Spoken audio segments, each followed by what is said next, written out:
का 8वां वचन। स्वाति ने इसी साल शहर के कॉलेज से पढ़ाई पूरी की है और अब उसके लिए जगह जगह से रिश्ते आने लगे हैं। स्वाति से ज़्यादा उसके रिश्तेदारों को उसकी शादी की चिंता है, इसीलिए जो भी स्वाति के घर आता वो किसी नए लड़के की खबर ज़रूर ले आता। अरे दीदी, ये फोटो देख के बताओ कैसा है। राहुल नाम है लड़के का, मेरी सहेली की बहन का बेटा है। अपनी स्वाति के साथ एकदम प्यारी जोड़ी लगेगी इसकी।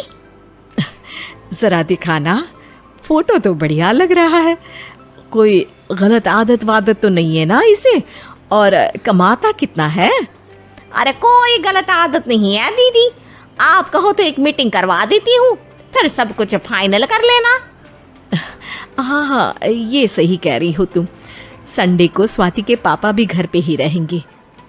बुआ फिर वहाँ से चली जाती है और रात को स्वाति की माँ उससे कहती है, स्वाति बेटा, आज कमला बुआ ने एक लड़के की फोटो दिखाई है। संडे को वो लोग मिलने आ रहे हैं, तैयार हो ना तुम बेटा? अरे मम्मी, आप कहाँ कमला बुआ के चक्कर में आ जाती हो? अभी इतनी जल्दी कोई शादी वादी नहीं करनी है मुझे। अरे बेटा, अच्छा लड़का है, बुआ जानती है उसे अच्छे से। हाँ स्वाति बेटा, एक बार मिल तो लो, बाद में देखेंगे आगे क्या करना है। वैसे तो कमला रिश्ता लाई है तो मना करने का तो कोई सवाल ही नहीं उठता। संडे की सुबह होती है और कमला बुआ राहुल और उसके मम्मी पापा को लेकर स्वाति के घर आती है। अरे आइए आइए भाभी, इसे अपना ही घर समझिए, इनसे मिलिए। ये मेरे भैया और ये मेरी भाभी हैं।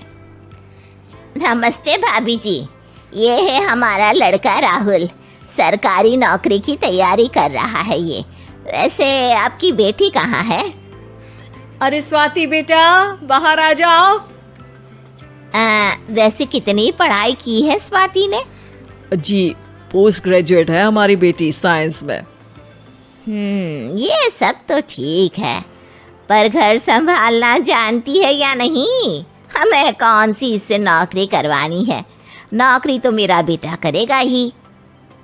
पर मैंने इतनी पढ़ाई की है और आप चाहती हैं कि मैं घर पर ही बैठी रहूं? अरे स्वाति बेटा, ये बड़ों की बात में तुम कहाँ बोल पड़ी? हम सब देख लेंगे क्या करना है क्या नहीं। हम तो इसी बात में विश्वास करते हैं कि घर के लड़के घर में ही रहे तो ज्यादा अच्छा रहता है। वरना भाई साहब, आप तो आजकल के हाल जानते ही हैं, कितनी घटनाएं होने लगी हैं औरतों के खिलाफ। स्वाति बेटा, रसोई का काम तो पूरा जानती हो ना? शादी के बाद तुम्हें ही संभालना है वो सब। अरे बहुत अच्छा खाना बनाती है ये, आप सब लोग इसकी तारीफ करते नहीं थकेंगे। लो भाई, हो गई मीटिंग, अब शादी की तारीख फाइनल कर लेते हैं, क्यों भैया? भाई, हम तो पंडित जी से चर्चा करने के बाद ही तारीख फाइनल करेंगे। सालों से हम उनकी बातें मानते हुए आ रहे हैं।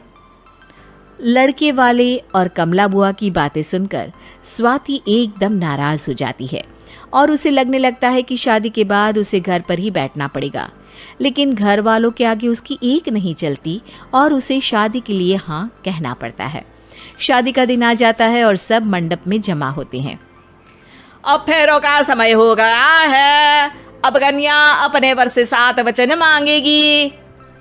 आप किसी धार्मिक आयोजन में जाएं तो मुझे भी ले जाएंगे। आप मेरे माता पिता का भी बराबरी से सम्मान करेंगे, हमेशा मेरा साथ निभाएंगे। आपको दोनों परिवार की जिम्मेदारियां बखूबी निभानी होगी। हर ज़रूरी बात में मेरी भी राय लेंगे। आप सभी गलत आदतों से दूर रहेंगे। आप मेरे अलावा किसी और औरत से कोई गलत संबंध नहीं बांधेंगे। ये 7 वचन पूरे हुए, वर क्या तुम्हें ये सारे वचन मंजूर है? जी हाँ पंडित जी, मैं सारे वचन अच्छे तरीके से निभाऊंगा। अरे वाह वाह, बढ़िया तरीके से सब काम संपन्न हो गया।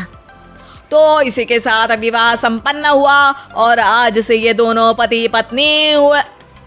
1 मिनट पंडित जी, अभी एक वचन लेना बाकी है। अब कौन सा वचन है बेटा?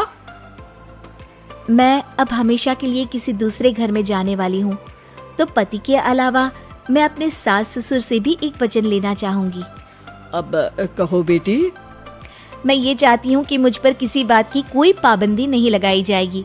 मुझे सब कुछ करने की आज़ादी होगी और मैं भी विश्वास दिलाती हूँ कि मैं एक अच्छी बहू बन के दिखाऊंगी।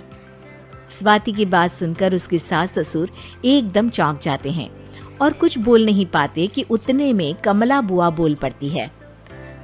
अरे बेटा, ये भी कोई कहने की बात है? रानी बन के रहोगी तुम तो। वचन देने से पहले सोच लीजिए, क्योंकि शास्त्रों में वचन ना निभाने वालों के लिए नरक से भी बदतर सजा लिखी है। स्वाति की चालाकी से वहां मौजूद सब लोग प्रभावित हो जाते हैं और लोगों में बदनामी ना हो जाए, इस कारण स्वाति के सास ससुर को उसे वचन देना पड़ता है। और कैसी अपशकुन वाली बातें कर रहे हैं आप पंडित जी?